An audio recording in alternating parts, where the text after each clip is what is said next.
बड़ा मेरो दधिबहादुर मुखिया दधिराम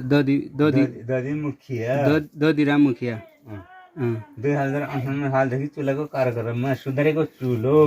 यो सुधारिया चुलोको कार्यक्रम यो बनाउन लागेको 2058 सालबाट 58 सालबाट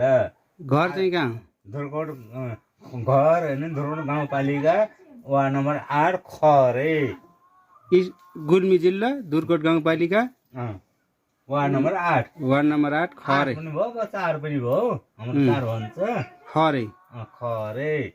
यसमा मैले यानी सुधारेको चुलाको मेरो कार्यक्रम चलिरहेको छ म जानता हाम्रो यानी भ्रमणमा पोखरामा पुऱ्याइराख्नु भएको छ हाम्रो समितिहरूले ठिक छ धन्यवाद छ फेरि पनि आजसम्म मेरो काम चलिरहेको छ र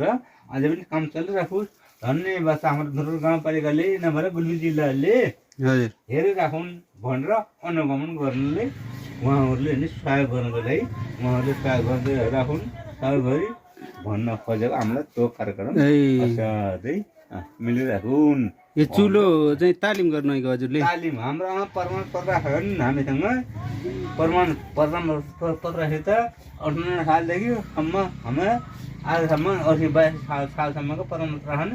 मैले बनाएको चुलै रोइराखेका छन्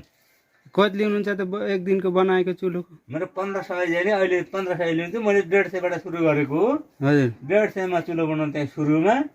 अहिले यानी 1500 मा हैन मेरो खर्च त मैले 1000 रुपैयाँ हैन चुलो तत्तर पारिराखेको छु मैले 1000 रुपैयाँ मैले चुलो हैन माटो र पानी वहाँ हैन घरबेटीहरुको हुन्छन् हजुर माटो र पानी चुलो बनाएको हेरी मेरो मेहनत भनेको 1000 मात्र ल्याएको छु अहिले ल अब हेरी 1500 बनाउँदैछु गाउँपालिका हुँदैन पर्नु मलाई निकै रोजगारी